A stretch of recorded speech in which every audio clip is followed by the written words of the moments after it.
Olá, pessoal! Na aula de hoje nós vamos falar do reconhecimento de tempo especial, aquele tempo em que o segurado fica exposto a agentes nocivos e prejudiciais à sua própria saúde.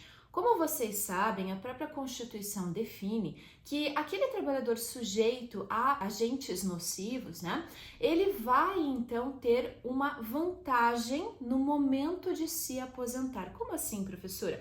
Bom, a lei estabelece que aquele que está exposto a agentes nocivos ao longo da sua vida laboral vai se aposentar mais cedo e por isso define a chamada aposentadoria especial, Define um tempo de contribuição mais curto para aqueles que estão sujeitos a esses agentes nocivos, tá?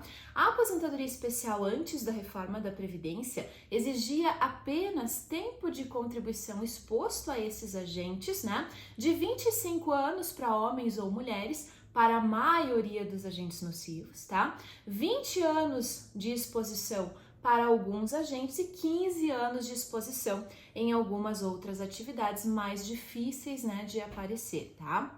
Mas o que você precisa entender é que após a reforma, além desse tempo mínimo de contribuição, foi estabelecida uma idade mínima para obter essa aposentadoria diferenciada, que é a aposentadoria especial. Mas além da aposentadoria especial, para aquelas pessoas que não ficaram tanto tempo ao longo das suas vidas, não atingiram 25 anos de exposição, por exemplo, tá? A lei também tem uma outra vantagem para essas pessoas, que é a conversão do tempo especial em tempo comum com um acréscimo.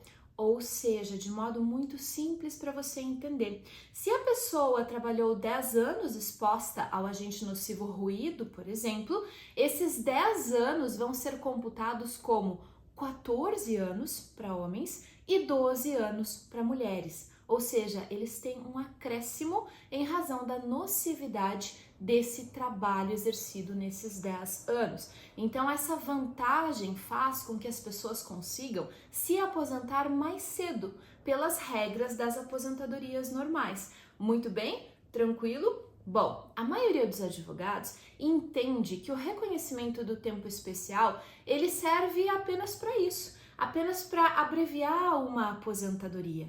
Gente, eu tô aqui para dizer a vocês que não é apenas isso, certo?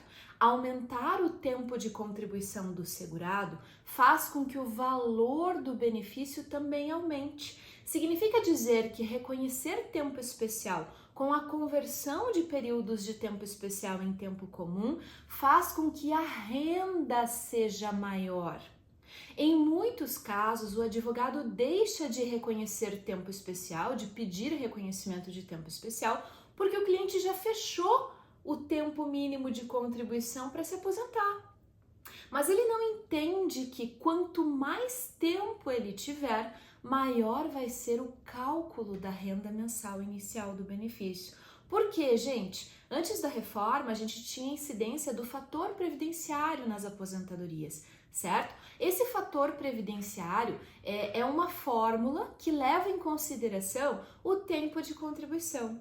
Então, quanto maior for o tempo de contribuição, maior é o fator previdenciário aplicado naquele caso, certo? Então, sempre que você reconhece tempo especial, o valor da aposentadoria do seu cliente aumenta.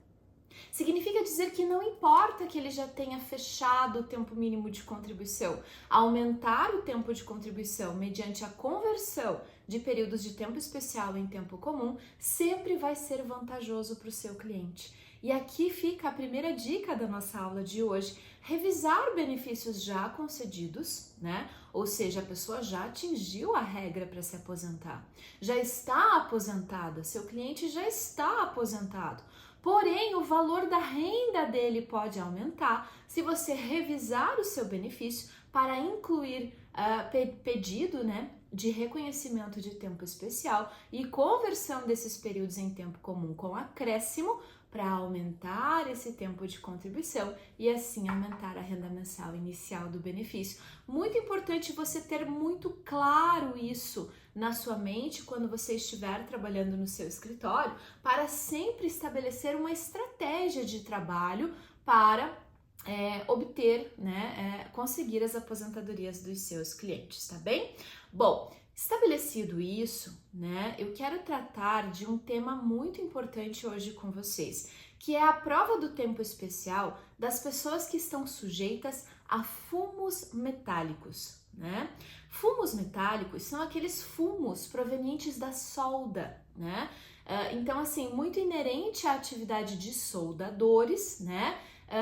Essa exposição a fumos metálicos também acontece muito nas indústrias, quando o trabalhador precisa soldar, né? Por exemplo, e tem exposição, né, a fumos e gases provenientes de metais pesados, como chumbo, manganês, né?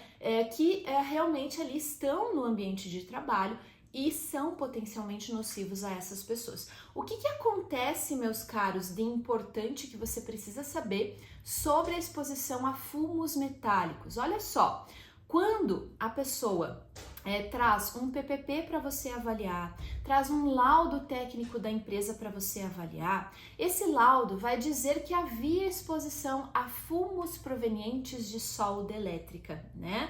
Até pouco tempo atrás, nós tínhamos uma orientação jurisprudencial que aplicava a regra geral de exposição a agentes nocivos também para fumos provenientes da solda, né? Fumos metálicos. Afinal, não deixam de ser agentes químicos. Para agentes químicos, né? Depois de 1998, passou a ser reconhecido que o uso de EPI eficaz, equipamentos de proteção individual eficazes, né, afastaria a nocividade desses agentes, tá? Também, a partir de 95, ficou estabelecido que somente a atividade com exposição habitual e permanente a esses agentes, né, seria reconhecida como tempo especial. Então, até pouco tempo atrás, a jurisprudência aplicava isso, né, nos casos em que havia exposição a fumos metálicos, tá? Mas vejam, meus caros, né, a grande nocividade dessa exposição, ela passa a ser reconhecida de uma outra forma, agora, recentemente pela jurisprudência, né, que permite reconhecer tempo especial por exposição a esses fumos provenientes da solda, reconhecendo características cancerígenas, certo? E afastando essa forma de elidir a nocividade pelo uso de equipamento de proteção individual, né? Então, a partir do momento em que a jurisprudência reconhece que fumos provenientes de solda, né, são agentes cancerígenos, conforme nos traz a nova interpretação da Lista Nacional de Agentes Considerados Cancerígenos para Humanos, que é a LINAC, né?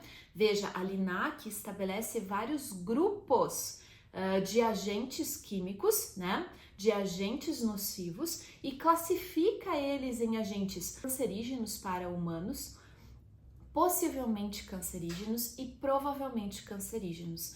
Os fumos provenientes de solda estavam classificados como provavelmente cancerígenos, mas houve uma reclassificação e agora esses fumos passam a pertencer ao grupo 1 da LINAC, né? Que são de elementos comprovadamente cancerígenos para humanos. Quando a gente passa a tratar os fumos como agentes cancerígenos, a gente passa a adotar uma nova forma de avaliação dos critérios para definir a especialidade da atividade nesses casos. Por quê? Porque para agentes cancerígenos é irrelevante o uso ou não de EPI eficaz. A gente vai reconhecer o tempo especial, ainda que seja utilizado o EPI eficaz, né?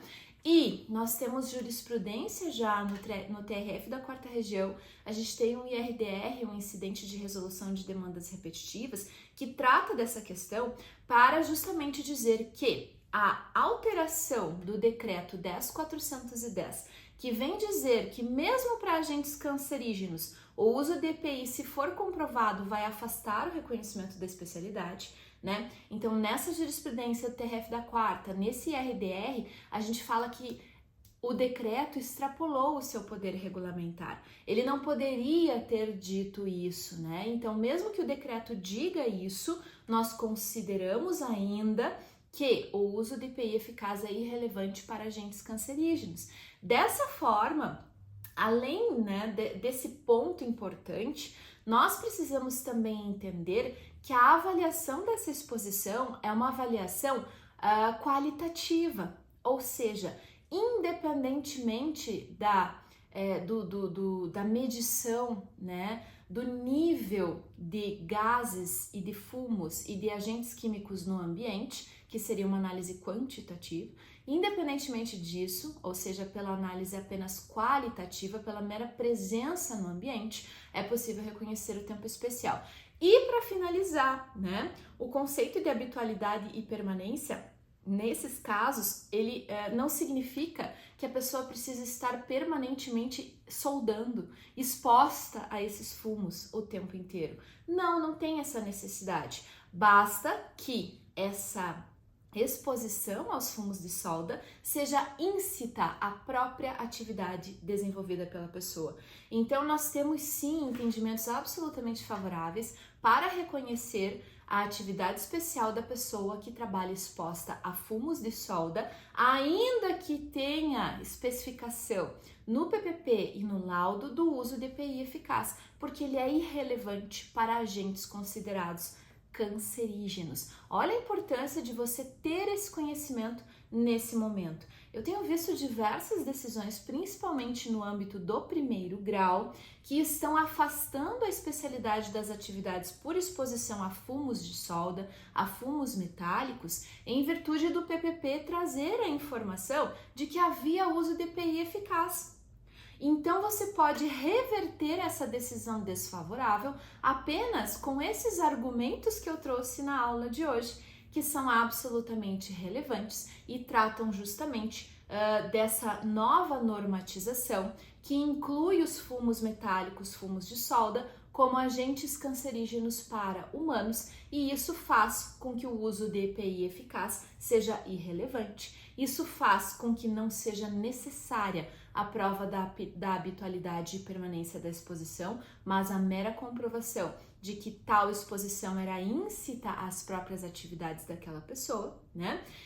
E também afasta a necessidade de avaliação quantitativa, né, da presença desses fumos, desses gases no ambiente de trabalho. Se você quer receber as decisões a que eu me refiro nesse nosso vídeo, então entre em contato com a minha equipe que eles vão encaminhar tudo isso para vocês. Um abraço e até a próxima!